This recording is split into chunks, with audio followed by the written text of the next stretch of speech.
മിണ്ടിയില്ല. പിതാവാം ദൈവം മറുപടി കൊടുത്തു, ഇവൻ എന്റെ പ്രിയപുത്രൻ, ഇവനിൽ ഞാൻ പ്രസാദിച്ചിരിക്കുന്നു. ഹല്ലേലൂയ, സ്തോത്രം. പരിശുദ്ധാത്മാവ് തത്സമയം ഇറങ്ങി വന്നു. ഹല്ലേലൂയ. പിതൃപുത്ര പരിശുദ്ധാത്മ ത്രിയേക ദൈവ സംഗമം, സ്തോത്രം, അവിടെ നടന്നു. പിതാ പുത്രനിൽ പ്രസാദിച്ച ദൈവം, പുത്രനിൽ പാപമില്ല എന്ന് ഉറപ്പിക്കുന്ന ദൈവം. സാത്താന്റെ ഒരു പേര് ദൂഷകൻ എന്ന, അവൻ ആരെക്കുറിച്ചും ദൂഷണം പറയും, അവൻ ആരെക്കുറിച്ചും കുറ്റം പറയും. ആ സാത്താൻ യേശുവിന്റെ മുമ്പിൽ വന്നിട്ട് പറയുക, അത്യുന്നതനായ ദൈവത്തിന്റെ പുത്ര, എനിക്കും നിനക്കും തമ്മിൽ എന്ത്? ആ സാത്താൻ പോലും സമ്മതിക്കുകയാ, ഓ നിന്നിൽ പാപമില്ല. സ്തോത്രം. ആ യേശു കർത്താവിനോടൊപ്പം ഉണ്ട് ഉറങ്ങി ജീവിച്ച പത്രോസ് പറഞ്ഞു, ആ യേശു പാപം ചെയ്തിട്ടില്ല. ഒറ്റിക്കൊടുത്തു കഴിഞ്ഞിട്ട് യൂദ പറയുന്നത് കേൾക്കണമോ? കുറ്റമില്ലാത്ത രക്തത്തെ ഞാൻ കാണിച്ചു കൊടുത്തു. ആ യേശുവിനെ 5 കോടതികൾ 7 പ്രാവശ്യം ഒരു രാത്രിയിൽ തിരിച്ചും മറിച്ചും തിരിച്ചും പരിശോധിച്ചു. ആർക്കും ഒരു കുറ്റവും കണ്ടെത്താൻ കഴിഞ്ഞില്ല. ഒടുക്കം പിലാത്തോസ് ഇങ്ങനെ വിധി എഴുതി, ഈ നീതിമാന്റെ രക്തത്തിൽ എനിക്ക് പങ്കില്ല. അവന്റെ ഭാര്യയ്ക്ക് സ്വപ്നത്തിൽ അരുളപ്പാടുണ്ടായിട്ട് അവൾ എഴുതി കൊടുത്തു വിട്ടു, അവൻ നീതിമാനാണ്, അവന്റെ കാര്യത്തിൽ ഇടപെടരുത്. ആ യേശുവിനോടൊപ്പം 2 കള്ളന്മാർ ക്രൂശിക്കപ്പെട്ടു. ക്രൂശിന്റെ ആദ്യം ഇരുവരും അവനെ പരിഹസിച്ചു, ദുഷിച്ചു. ഒടുക്കം അവസാനമായപ്പോൾ, മരണമെടുത്തപ്പോൾ ഒരു കള്ളൻ അനുതാപമുണ്ടായി, കുറ്റബോധമുണ്ടായി, പാപബോധമുണ്ടായി. അവൻ പറഞ്ഞു, ഇവൻ നീതിമാനാണ്, ഇവൻ ഒരു കുറ്റവും ചെയ്തിട്ടില്ല. നോക്കുക, ആ ക്രൂശ് മരണം ആദിയോടന്തം കണ്ടു നിന്ന ശതാധിപന്റെ വാക്കുകൾ കേൾക്കണമോ? അത്ഭുത പരതന്ത്രനായി, വിസ്മയഭരിതനായി താൻ പറയുകയാണ്, ഇവൻ വാസ്തവമായി ദൈവപുത്രനായിരുന്നു. സത്യം. ഹല്ലേലൂയ. അവൻ ദൈവവും സാത്താനും മനുഷ്യരും എല്ലാവരും വിധി എഴുതിയവരും ക്രൂശിക്കാൻ ഏൽപ്പിച്ചു കൊടുത്തവരും അതേ സ്വന്തം വിചാരണ ചെയ്തവരും എല്ലാം ഒരുപോലെ പറഞ്ഞു, യേശുവിൽ ഒരു പാപവുമില്ല, യേശുവിൽ ഒരു കുറ്റവുമില്ല. എന്നിട്ട് എന്തുകൊണ്ട് 1000 കുറ്റവാളികൾ രക്ഷപ്പെട്ടാലും ഒരു നിരപരാധി പോലും ശിക്ഷിക്കപ്പെടരുതെന്നുള്ള അചഞ്ചലമായ നിയമമുള്ള റോമൻ ഭരണയന്ത്രത്തിൽ കുറ്റമില്ലാത്ത രക്തത്തെ എന്തുകൊണ്ട് ക്രൂശിക്കാൻ ഏൽപ്പിച്ചു കൊടുത്തു? മനുഷ്യൻ തിരിച്ചറിയുക. കാലങ്ങളായി മനുഷ്യന്റെ മനസ്സാക്ഷി പാപം നിമിത്തം അസ്വസ്ഥമായപ്പോൾ, പാപം നിമിത്തം നിലവിളിച്ചപ്പോൾ, വേദനിച്ചപ്പോൾ, മനുഷ്യന്റെ മനസ്സാക്ഷിയുടെ നിലവിളിക്ക് മറുപടിയായി, പാപത്തിന് പരിഹാരമായി ഈ ഭൂമിയിലേക്ക് മനുഷ്യാവതാരമെടുത്ത് ഇറങ്ങി വന്ന കർത്താവായ യേശു ക്രിസ്തു മരിച്ചത് അവന്റെ പാപങ്ങൾക്ക് വേണ്ടിയായിരുന്നില്ല.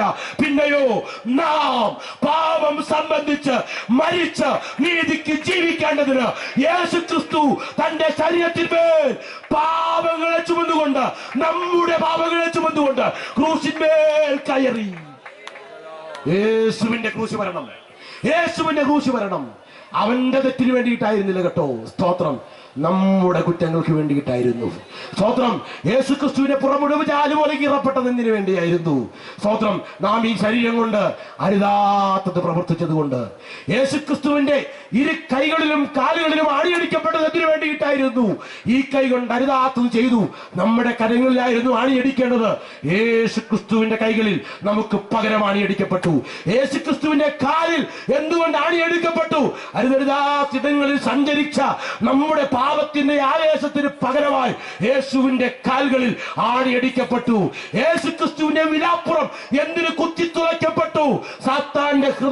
സാത്താന്റെ സിംഹാസനമായിരുന്ന നമ്മുടെ ഹൃദയം ദൈവത്തിന്റെ വാസസ്ഥലമാകുവാൻ അവന്റെ വിലാപ്പുറം കുത്തിത്തുളയ്ക്കപ്പെട്ടു. യേശുവിന്റെ ശിരസിന്മേൽ എന്തിന് മുൾമുടി അടിക്കപ്പെട്ടു? സ്തോത്രം. ഈ ബുദ്ധി കൊണ്ട്, ഈ തല കൊണ്ട് നാം ചിന്തിച്ചു കൂട്ടിയ പാപത്തിന്റെ പരിഹാരത്തിനായി യേശുവിന്റെ ശിരസിന്മേൽ മുൾമുടി അടിക്കപ്പെട്ടു. സ്തോത്രം. എന്നിട്ട് മനുഷ്യന്റെ പാപത്തിന്റെ പരിഹാരത്തിന് വേണ്ടി ചെയ്തു തീർക്കേണ്ട സകലതും നിവൃത്തിയായി എന്ന് പറഞ്ഞുകൊണ്ട് പ്രാണനെ വിട്ടു. Hallelujah, hallelujah, hallelujah, hallelujah. ആ യേശു ക്രിസ്തു മാത്രമേ മനുഷ്യന്റെ പാപത്തിന്റെ പരിഹാരത്തിന് വേണ്ടി ഇങ്ങനെ ജനിച്ചിട്ടുള്ളൂ. ആ യേശു ക്രിസ്തു മാത്രമേ മനുഷ്യന്റെ പാപത്തിൽ നിന്ന് വീണ്ടെടുക്കേണ്ടവൻ, കരം പിടിച്ച് നമ്മെ രക്ഷിക്കേണ്ടവൻ, പാപമില്ലാതെ ജീവിച്ചുള്ളൂ. അതിനു മുമ്പ് മതങ്ങൾ ചൂണ്ടിക്കാണിച്ച, ആധ്യാത്മിക പുരുഷന്മാർ ചൂണ്ടിക്കാണിച്ച സങ്കല്പങ്ങളെല്ലാം പാപത്തിന്റെ നീരാളിപ്പിടുത്തത്തിൽ ഒതുങ്ങിയവരായിരുന്നു. യേശുവിൽ പാപമില്ലായിരുന്നു കേട്ടോ.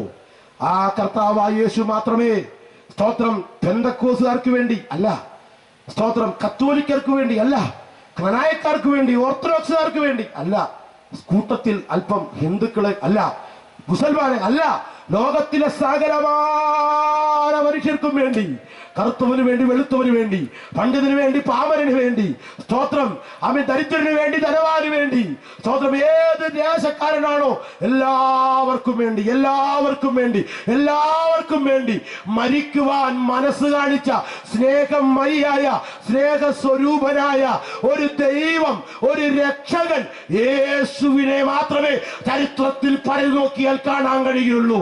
മറ്റൊരു പുരുഷനെയും, മറ്റൊരു ചരിത്ര പുരുഷനെയും അത്തരത്തിൽ കാണാൻ കഴിയുകയില്ല. അതുകൊണ്ട് വിളിച്ചു പറയട്ടെ, യേശു ക്രിസ്തുവിന്റെ നാമത്തിൽ പാപമോചനമുണ്ട്. അവന്റെ നാമത്തിൽ മാത്രം പാപമോചനമുണ്ട്. അതുകൊണ്ട് ഉറക്കെ പറയട്ടെ, മറ്റൊരുത്തരിലും രക്ഷയില്ല. മനുഷ്യൻ രക്ഷിക്കപ്പെടുവാൻ ആകാശത്തിന് കീഴിൽ മനുഷ്യരുടെ ഇടയിൽ നൽകപ്പെട്ട വേറൊരു നാമവും ഇല്ലവേ ഇല്ല.